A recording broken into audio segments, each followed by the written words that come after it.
Emma, written by Jane Austen, read by staff from Birmingham Libraries, Volume 3, Chapter 13.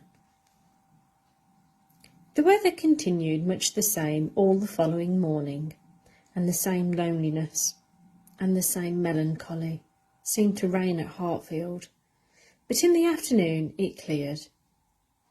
The wind changed into a softer quarter, the clouds were carried off, the sun appeared. It was summer again. With all the eagerness which such a transition gives, Emma resolved to be out of doors as soon as possible. Never had the exquisite sight, smell, sensation of nature, tranquil, warm, and brilliant after a storm, been more attractive to her. She longed for the serenity they might gradually introduce, and on Mr. Perry's coming in soon after dinner, with a disengaged hour to give her father, she lost no time in hurrying into the shrubbery. There, with spirits freshened and thoughts a little relieved, she had taken a few turns, when she saw Mr. Knightley passing through the garden door and coming towards her. It was the first intimation of his being returned from London. She had been thinking of him the moment before as unquestionably 16 miles distant. There was time only for the quickest arrangement of mind. She must be collected and calm. In half a minute they were together. The how-do-you-dos were quiet and constrained on each side. She asked after their mutual friends. They were all well. When had he left them? Only that morning. He must have had a wet ride. Yes. He meant to walk with her, she found. He had just looked into the dining room, and as he was not wanted there, preferred being out of doors. She thought he neither looked nor spoke cheerfully, and the first possible cause for it, suggested by her fears, was that he had perhaps been communicating his plans to his brother, and was pained by the manner in which they had been received. They walked together. He was silent. She thought he was often looking at her, and trying for a fuller view of her face than it suited her to give. And this belief produced another dread. Perhaps he wanted to speak to her of his attachment to Harriet. He might be watching for encouragement to begin. She did not, could not, feel equal to lead the way to any such subject. He must do it all himself. Yet she could not bear this silence. With him it was most unnatural. She considered, resolved, and trying to smile, began, "You have some news to hear, now you are come back, that will rather surprise you." "Have I?" said he quietly, and looking at her. "Of what nature?" "Oh, the best nature in the world! A wedding!" After a moment, as if to be sure she intended to say no more, he replied, "If you mean Miss Fairfax and Frank Churchill, I have heard that already." "How is it possible?" cried Emma, turning her glowing cheeks towards him. For while she spoke, it occurred to her that he might have called at Mrs. Goddard's on his way. "I had a few lines on parish business from Mr. Weston this morning, and at the end of them he gave me a brief account of what had happened." Emma was quite relieved, and could presently say, with a little more composure, "You probably have been less surprised than any of us, for you have had your suspicions. I have not forgotten that you once tried to give me a caution. I wish I had attended to it. But I seem to have been doomed to blindness." For a moment or two nothing was said, and she was unsuspicious of having excited any particular interest, till she found her arm drawn within his and pressed against his heart, and heard him thus saying, in a tone of great sensibility, speaking low, "Time, my dearest Emma, time will heal the wound. Your own excellent sense, your exertions for your father's sake, I know you will not allow yourself." Her arm was pressed again as he added, in a more broken and subdued accent, "The feelings of the warmest friendship, indignation, abominable scoundrel." And in a louder, steadier tone, he concluded with, "He will soon be gone. They will soon be in Yorkshire. I am sorry for her. She deserves a better fate." Emma understood him, and as soon as she could recover from the flutter of pleasure excited by such tender consideration, replied, "You are very kind. You are mistaken, and I must set you right. I am not want of that sort of compassion. My blindness to what was going on led me to act by them in a way that I must always be ashamed of, and I was very foolishly tempted to say and do many things which may well lay me open to unpleasant conjectures, but I have no other reason to regret that I was not in the secret earlier." "Emma!" he cried, looking eagerly at her. "Are you indeed?" But checking himself. No, I understand you. Forgive me. I am pleased that you can say even so much. He's no object of regret indeed, and it will not be very long, I hope, before that becomes the acknowledgment of more than your reason. Fortunate that your affections were not farther entangled. I could never, I confess, from your manners, assure myself as to the degree of what you felt. I could only be certain that there was a preference, and a preference which I never believed him to deserve. He is a disgrace to the name of man. And is he to be rewarded with that sweet young woman? Jane, you will be a miserable creature." "Mr. Knightley," said Emma, trying to be lively, but really confused, "I am in a very extraordinary situation. I cannot let you continue in your error, and yet, perhaps, since my manners gave such an impression, I have as much reason to be ashamed of confessing that I never have been at all attached to the person we are speaking of, as it might be natural for a woman to feel in confessing exactly the reverse. But I never have." He listened in perfect silence. She wished him to speak, but he would not. She supposed she must say more before she were entitled to his clemency, but it was a hard case to be obliged still to lower herself in his opinion. She went on, however. "I have very little to say for my own conduct. I was tempted by his attentions, and allowed myself to appear pleased. An old story, probably a common case, and no more than has happened to hundreds of my sex before, and yet it may not be the more excusable in one who sets up as I do for understanding. Many circumstances assisted the temptation. He was the son of Mr. Weston. He was continually here. I always found him very pleasant, and in short, let me swell out the causes ever so ingeniously, they all centre in this at last. My vanity was flattered, and I allowed his attentions. Latterly, however, for some time indeed, I have had no idea of their meaning anything. I thought them a habit, a trick, nothing that called for seriousness on my side. He has imposed on me, but he has not injured me. I have never been attached to him, and now I can tolerably comprehend his behaviour. He never wished to attach me. It was merely a blind to conceal his real situation with another.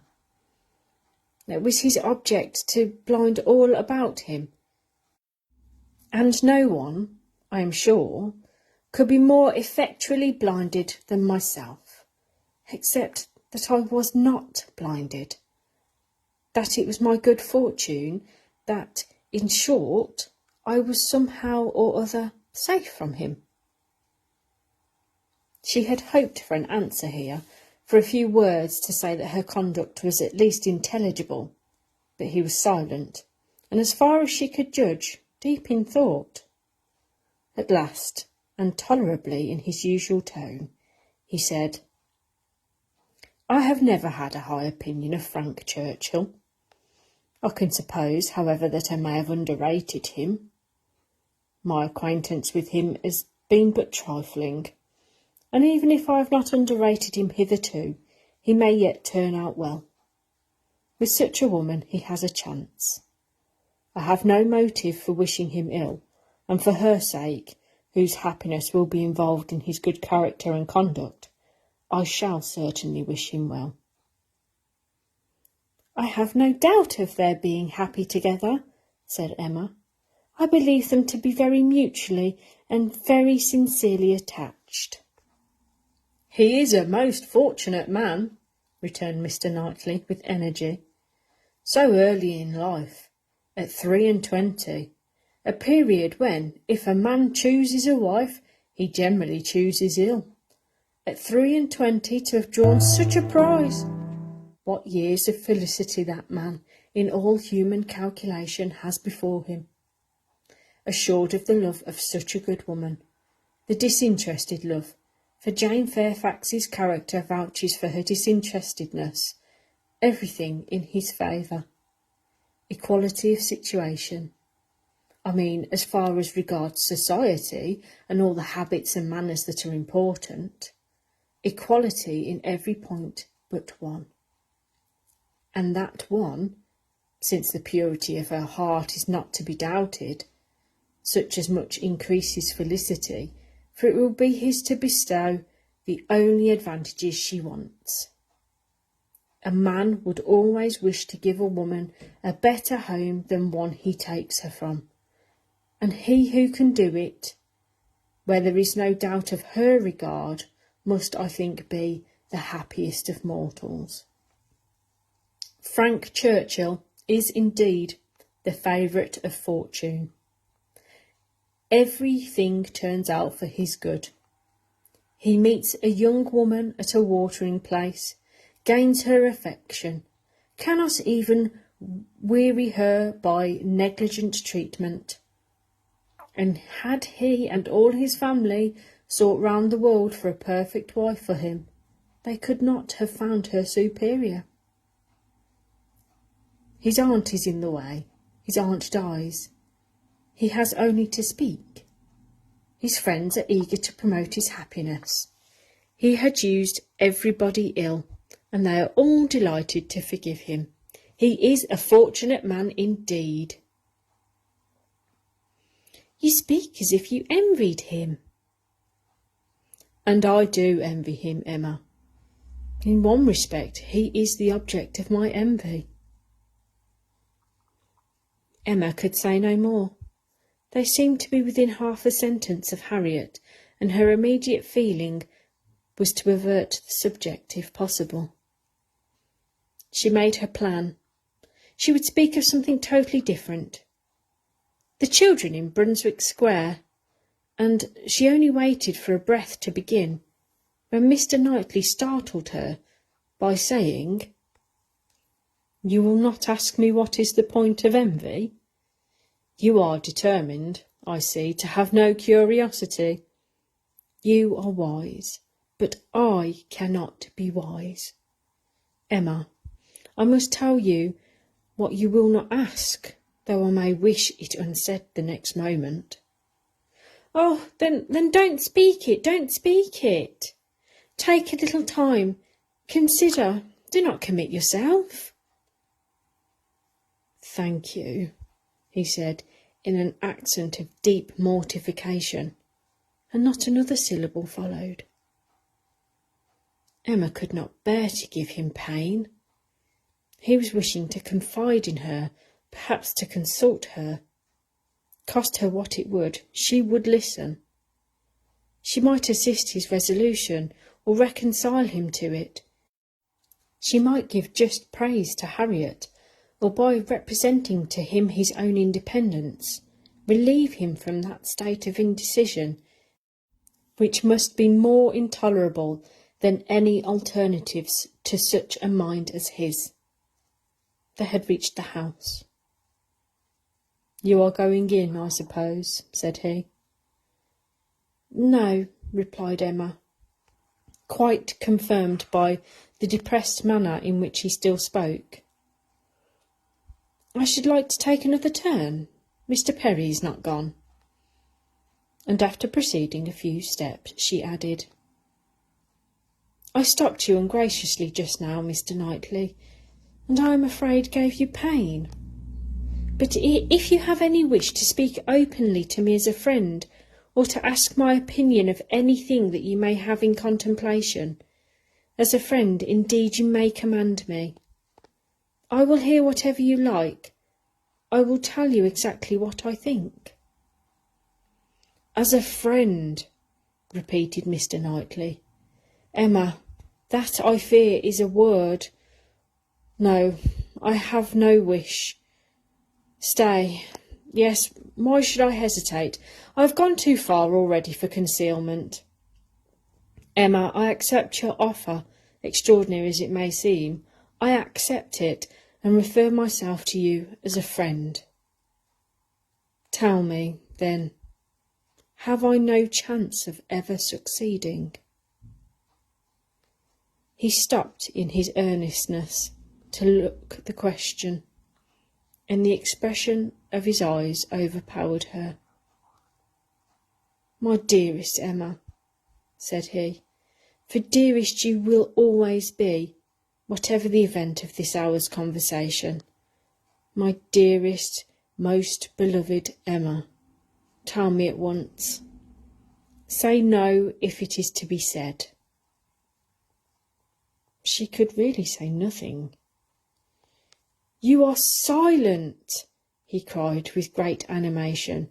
"Absolutely silent. At present I ask no more." Emma was almost ready to sink under the agitation of the moment. The dread of being awakened from the happiest dream was perhaps the most prominent feeling. "I cannot make speeches, Emma," he soon resumed, and in a tone of such sincere, decided, intelligible tenderness as was tolerably convincing. "If I loved you less, I might be able to talk about it more. But you know what I am. You hear nothing but truth from me.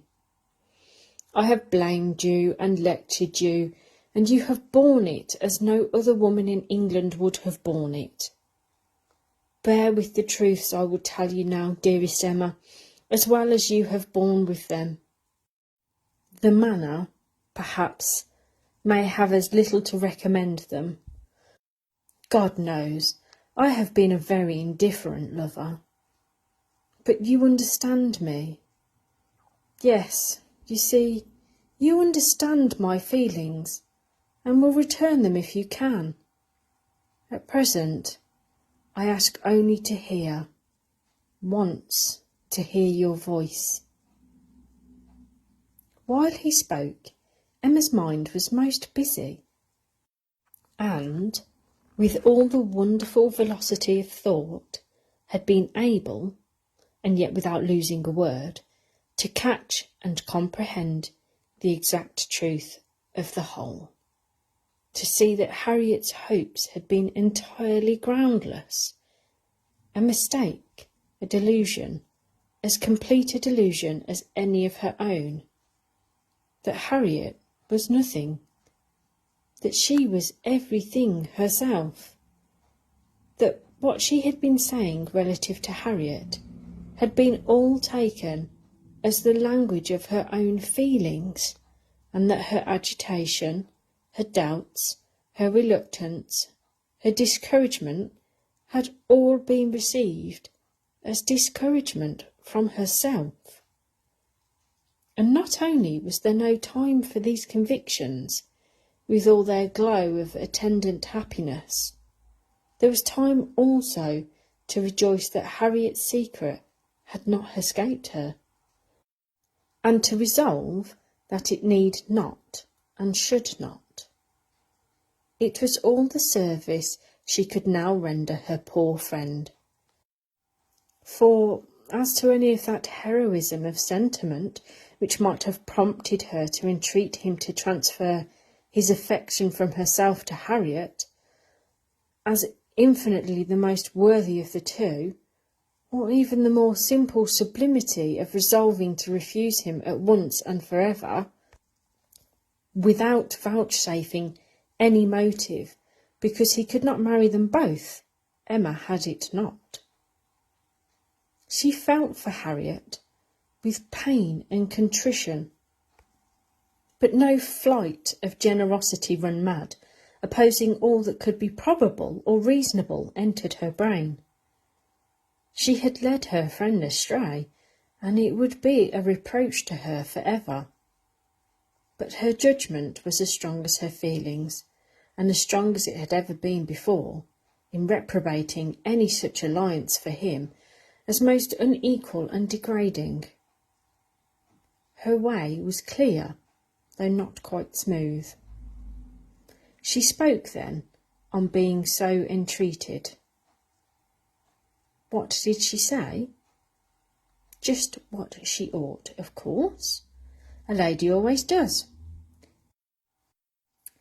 She said enough to show there need not be despair, and to invite him to say more himself. He had despaired at one period. He had received such an injunction to caution and silence as for the time crushed every hope. She had begun by refusing to hear him. The change had perhaps been somewhat sudden. Her proposal of taking another turn, her renewing the conversation which she had just put an end to, might be a little extraordinary. She felt its inconsistency. But Mr. Knightley was so obliging as to put up with it and seek no farther explanation. Seldom, very seldom, does complete truth belong to any human disclosure. Seldom can it happen that something is not a little disguised or a little mistaken. But where, as in this case, though the conduct is mistaken, the feelings are not, it may not be very material. Mr. Knightley could not impute to Emma a more relenting heart than she possessed, or a heart more disposed to accept of his. He had, in fact, been wholly unsuspicious of his own influence. He had followed her into the shrubbery with no idea of trying it. He had come in his anxiety to see how she bore Frank Churchill's engagement, with no selfish view, no view at all, but of endeavouring, if she allowed him an opening, to soothe or to counsel her. The rest had been the work of the moment, the immediate effect of what he heard on his feelings. The delightful assurance of her total indifference towards Frank Churchill, of her having a heart completely disengaged from him, had given birth to the hope that, in time, he might gain her affection himself. But it had been no present hope. He had only, in the momentary conquest of eagerness over judgment, aspired to be told that she did not forbid his attempt to attach her. The superior hopes which gradually opened were so much more enchanting. The affection, which he had been asking to be allowed to create, if he could, was already his. Within half an hour he had passed from a thoroughly distressed state of mind to something so like perfect happiness that it could bear no other name. Her change was equal. This one half hour had given to each the same precious certainty of being beloved, had cleared from each the same degree of ignorance, jealousy, or distrust. On his side, there had been long-standing jealousy, old as the arrival or even the expectation of Frank Churchill. He had been in love with Emma and jealous of Frank Churchill from about the same period, one sentiment having probably enlightened him as to the other. It was his jealousy of Frank Churchill that had taken him from the country. The Box Hill party had decided him on going away. He would save himself from witnessing again such permitted, encouraged attentions. He had gone to learn to be indifferent, but he had gone to a wrong place. There was too much domestic happiness in his brother's house. Women wore too amiable a form in it. Isabella was too much like Emma, differing only in those striking inferiorities which always brought the other in brilliancy before him. For much to have been done, even had his time been longer. He had stayed on, however vigorously, day after day, till this very morning's post had conveyed the history of Jane Fairfax.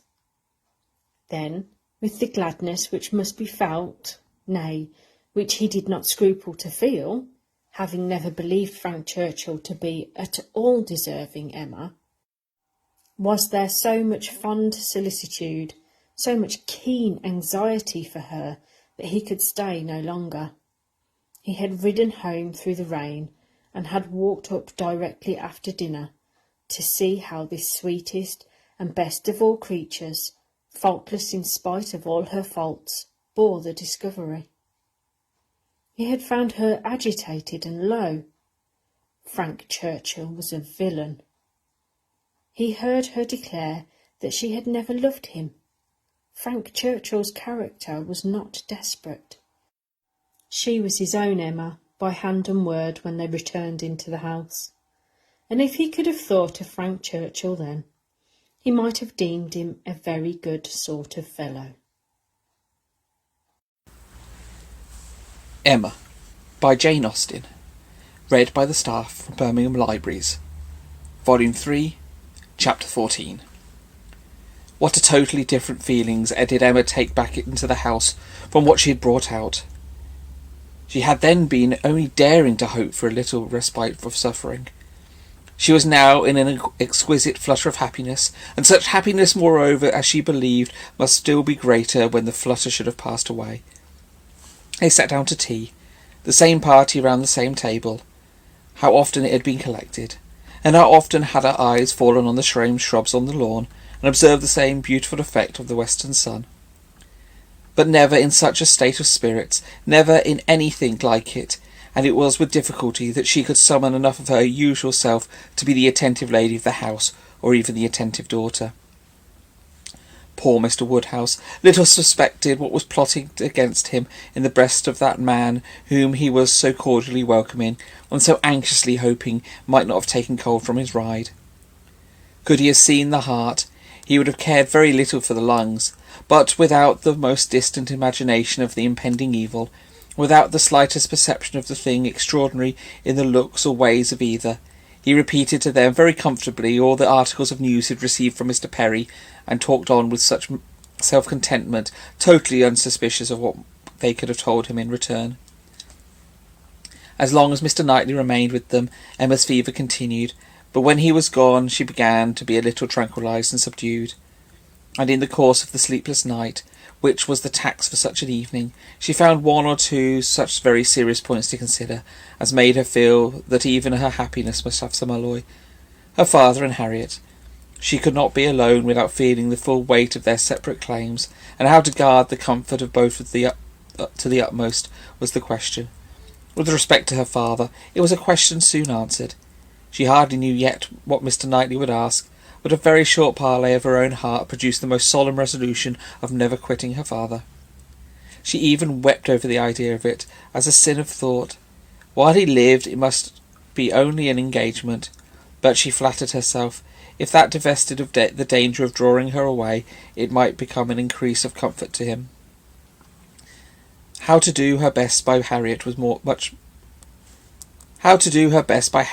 more difficult decision. How to spare her from any unnecessary pain, how to make her any possible atonement, how to appear least her enemy. On these subjects her perplexity and distress was very great, and her mind had to pass again and again through every bitter reproach and sorrowful regret that ever surrounded it. She could only resolve at last that she would still avoid a meeting with her, and communicate all that needed to be told by letter, that it would be expressly desirable to have her removed just for a time from Highbury, and, indulging in one scheme more, nearly resolved that it might be practicable to get an invitation for her to Brunswick Square. Isabel had been pleased with Harriet, and a few weeks spent in London must give her some amusement. She did not think it in Harriet's nature to escape being benefited by novelty and variety, by the streets and the shops and the children. At any rate, it would be proof of attention and kindness in herself, for whom everything was due, a separation for the present, an averting of the evil day when they all must be together again. She rose early and wrote her letter to Harriet, an employment which left her so very serious, so nearly sad, that Mr. Knightley, in walking up to Hartfield to breakfast, did not arrive at all too soon, and half an hour stolen afterwards to go over the same ground with him, literally and figuratively. It was quite necessary to reinstate her in a proper share of the happiness of the evening before. He had not left her long, by no means long enough for her to have the slightest inclination for thinking of anybody else, when a letter was brought for her from Randalls, a very thick letter. She guessed what it must contain, and depreciated the necessity of reading it. She was now in perfect clarity with Frank Churchill. She wanted no explanations. She wanted only to have her thoughts to herself. And as for understanding anything he wrote, she was sure she was incapable of it. It must be waded through, however. She opened the packet. It was too surely so. A note from Mrs. Weston to herself ushered in the letter from Frank to Mrs. Weston. I have the greatest pleasure, my dear Emma, in forwarding to you the enclosed. I know that through thorough justice you will do it, and have scarcely a doubt of its happy effect. I think we shall never materially disagree about the writer again, but I will not delay you in a long preface. We are quite well. This letter has been the cure for all of the little nervousness I have been feeling lately. I did not quite like your looks on Tuesday, but it was an ungenial morning, and though you will never be affected by the weather, I think everybody feels a north-east wind. I felt for your dear father very much in the storm of Tuesday afternoon and yesterday morning, but had the comfort of hearing last night by Mr. Perry that it had not made him ill. Yours ever, A.W. To Mrs. Weston, Windsor, July. My dear Madam, if I made myself intelligible yesterday, this letter will be expected, but expected or not, I know it will be read with candour and indulgence. You are all goodness, and I believe there will be need of even all your goodness to allow for some parts of my past conduct. But I have been forgiven by one who has still more to resent. My courage rises while I write. It is very difficult for the preposterous to be humble. I have already met with such success in 2 applications for pardon, that I may be in danger of thinking myself too sure of yours, and of those amongst your friends who have had any ground for any offence. You must all endeavour to comprehend the exact nature of my situation when I first arrived at Randalls. You must consider me as having a secret which was to be kept at all hazards. This was the fact. My right to place myself in a situation required such concealment is another question. I shall not discuss it here. For my temptation to think it a right, I refer every cavalier to a brick house, sashed windows below and casements above, in Highbury. I dared not address her openly. My difficulties in the then state of Enscombe must be too well known to require definition, and I was fortunate enough to prevail, before we parted at Weymouth, and to induce the most upright female mind in creation to stoop to the charity to a secret engagement. Had she refused, I should have gone mad. But you must be ready to say, what was your hope in doing this? What did you look forward to? To anything, everything. to time, chance, circumstances, slow effects, sudden bursts, perseverance and weariness, health and sickness. Every possibility of good was before me, and the first blessing secured in obtaining her promise of faith and correspondence. If you need further explanation, I have the honour, my dear madame, of being your husband's son, and the advantage of inheriting a disposition in hope for good, which no inheritance of houses or lands can ever equal the value of. See me, then, under these circumstances, arriving on my first day to Randalls. And here I am conscious of wrong, for the first visit might have been paid sooner. You will look back and see that I did not come until Miss Fairfax was in Highbury, and as you were the person slighted, you will forgive me instantly. But I must work on my father's compassion by reminding him that so long as I absented myself from his house, so long I lost the blessings of knowing you. My behaviour during the very happy fortnight which I spent with you did not, I hope, lay me open to reprehension, excepting on one point. And now I come to the principal, the only important part of my conduct which belonging to you, which excites my own anxiety or requires very solicitous explanation. With the greatest respect and the warmest friendship, I do mention Miss Woodhouse. My father perhaps will think I ought to add, with the deepest humiliation. A few words which dropped from him yesterday spoke his opinion, and some censure I acknowledge myself liable to. My behaviour to Miss Woodhouse indicated, I believe, more than it ought. In order to assist a concealment so essential to me, I was led on to make more than an allowable use of the sort of intimacy into which we were immediately thrown. I cannot deny that Miss Woodhouse was ostensible object, but I am sure you would believed the declaration that I had not been convinced of her indifference. I would not have been indulged by any selfish views to go on. Amiable and delightful as Miss Woodhouse is, she never gave me the idea of a young woman likely to be attached, and that she was perfectly free from any tendency to be attached to me was much my conviction as my wish. She received my attentions with an easy, friendly, good-humoured playfulness, which exactly suited me. We seemed to understand each other. From our relative situation, those attentions were her due, and were felt to be so. Whether Miss Woodhouse began to really understand me before the expiration of that fortnight, I cannot say. When I called to take leave of her, I remember that I was within a moment of confessing the truth, and I then fancied she was not without suspicion. But I have no doubt of her having since detected me, at least on some degree. She may not have surmised the whole, but her quickness must have penetrated the part. I cannot doubt it. You will find, however, the subject becomes freed from its present restraints, that it did not take her wholly by surprise. She frequently gave me hints of it. I remember her telling me at the ball that I owed Mrs. Elton gratitude for her attentions to Miss Fairfax. I hope this history of my conduct towards her will be admitted by you and my father as a great extenuation of what you saw amiss. Why you considered me as having sinned against Emma Woodhouse, I could deserve nothing else from either. Acquit me here and procure for me, when it is allowable, the acquittal and good wishes of that said Emma Woodhouse, whom I regard with such brotherly affection as to long to have her as deeply and as happily in love as myself. Whatever strange things I said or did during the fortnight, as you have now a key to, my heart was in Highbury, and my business was to get my body thither as often as might be, and with the least suspicion. If you remember any queerness, set them all to the right account. Of the pianoforte, as so much talked of, I feel it only necessary to say that his being ordered was absolutely unknown to Mrs. F., who would never have allowed me to send it, had any choice been given to her. The delicacy of her mind throughout the whole engagement, my dear madame, is much beyond my power to do justice to. You will soon, I earnestly hope, know her thoroughly yourself.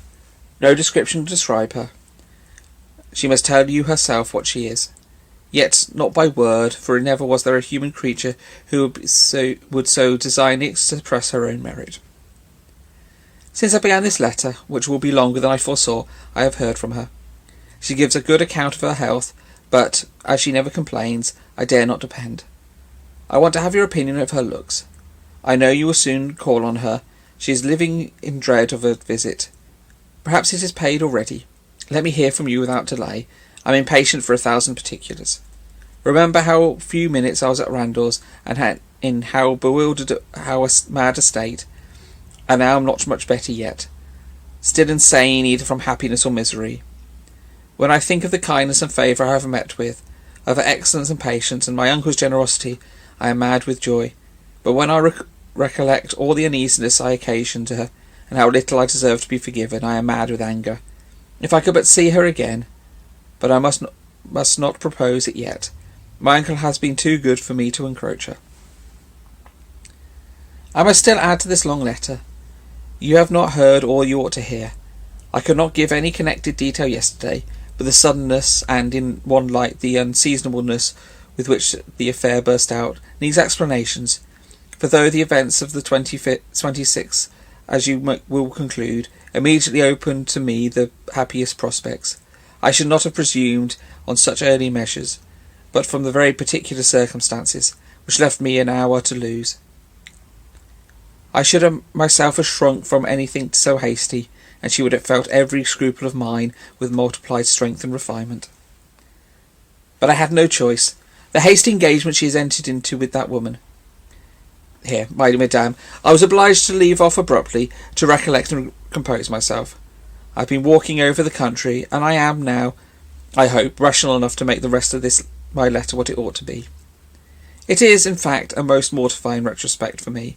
I behaved shamefully, and here I can admit that my manners to Miss W, in being unpleasant to Miss F, were highly blamable. She disapproved them, which ought to have been enough. My plea of concealing the truth she did not think sufficient. She was displeased. I thought unreasonably so. I thought her on 1,000 occasions unnecessarily scrupulous and cautious. I thought her even cold. But she was always right. If I had followed her judgment and subdued my spirits to the level of what she deemed proper, I should have escaped the greatest unhappiness I have ever known. We quarrelled. Do you remember the morning spent at Donwell? There every little dissatisfaction that had occurred before came to crisis. I was late. I met her walking home by herself and wanted to walk with her, but she would not suffer it. She absolutely refused to allow me, which I then thought was most unreasonable. Now, however, I see nothing in it but a very natural and consistent degree of discretion.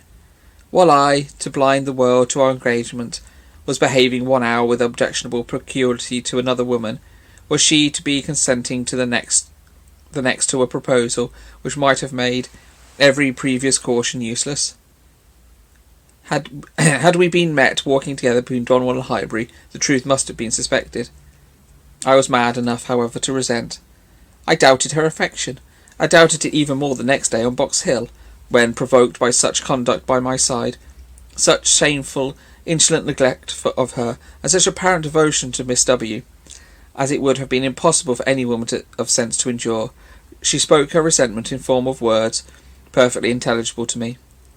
In short, my madame, it was a quarrel blameless on her side, abominable on mine, and I returned the same evening to Richmond, though I might have stayed with you till the next morning, merely because I would be as angry with her as possible. Even then, I was not such a fool as to mean to be reconciled in time, but I was the injured person, injured by her coldness, and I went away determined that she should make the first advances. I should always congratulate myself that you were not of the Box Hill party. Had you witnessed my behaviour there, I could hardly suppose you had ever thought well of me again. Its effect on her appears to be the immediate resolution it produced. As soon as she found I was really gone from Randalls, she closed with the offer of the officious Mrs. Elton. The whole system of the treatment of her, by the by, has ever filled me with indignation and hatred. I must not quarrel with the spirit of forbearance which has so been richly extended towards myself, but otherwise I should loudly protest against the share of it in which that woman has known. Jane, indeed. You will observe that I have not yet indulged myself in calling her by that name, even to you. Think, then, what I must have endured in hearing it bandied between the Eltons, with all the vulgarity of needless repetition, and all the insolence of imaginary superiority. Have patience with me. I shall soon be done. She closed with this offer, resolving to break with me entirely, and wrote the next day to tell me that we were never to meet again. She felt the engagement to be a source of repentance and misery to each, and dissolved it. This letter reached me on the very morning of my poor aunt's death. I answered it within an hour, but from the confusion of my mind and the multiplicity of business falling on me at once, my answer, instead of being sent with all my other letters of that day, was locked up in my writing desk. And I, trusting that I had written enough, though but few lines to satisfy her, remained without any uneasiness. I was rather disappointed that I did not hear from her again speedily, but I made my excuses for her. I was too busy, and may I add, too cheerful in my own views to be capacious. We removed to Windsor, and 2 days afterwards I received a parcel from her, my own letters all returned, and a few lines at the same time by the post, stating her extreme surprise at not having had the smallest reply to her last, and adding that such as silence on such a point could not be misconstrued, and as it must be equally desirable to both to have every subordinate arrangement concluded as soon as possible, she now sent me, by safe convenience, all my letters, and requested that if I could not directly command hers, so as to send them to Highbury within a week, I would forward them after that period to her at, in short, the full directions to Mr. Smallridge's, near Bristol, staring me in the face. I know the name, the place, I knew all about it, and instantly saw what she had been doing. It was perfectly accordant that the resolution of character which I knew her to possess, and the secrecy she had maintained as to any such design in her former letter, was equally descriptive of its anxious delicacy. For the world would not she have seemed to threaten me. Imagine the shock. Imagine how, till I had actually detected my own blunder, I raved at the blunders of the post. What was to be done? Only one thing. I must speak to my uncle. Without his sanction I could not hope to be listened to again. I spoke. Circumstances were in my favour. The late event had softened away his pride, and he was, earlier than I could have anticipated, wholly reconciled and complying, and could say that at last, poor man, with a deep sigh, that he wished I should find such happiness in a marriage state that he had done. I felt it would be of a different sort. Are you disposed to pity for what I must have suffered in opening the cause to him, for my suspense while it was at stake? No, do not pity me till I reached Highbury and saw how ill I had made her. Do not pity me till I saw her wan, sick looks. I reached Highbury at the time of day when, from my knowledge of their late breakfast hour, I was certain of a good chance of finding her alone. I was not disappointed, and at last I was not disappointed either in the object of my journey. A great deal of very reasonable and very just displeasure I had to persuade away. But it was done. We are reconciled, dearer, much dearer than ever, and no moment's unease could ever occur between us again. Now, my dear madame, I will release you, but I could not conclude before 1,000 and 1,000 thanks for all your kindness you have shown upon me, and 10,000 for your attentions your heart will dictate towards her. If you think me in a way happier than I deserve, I am quite of your opinion. Miss W. calls me a child of good fortune. I hope she is right. In one respect, my good fortune is undoubtedly that of being able to subscribe myself. Your obliged and affectionate son, F. C. Weston, Churchill.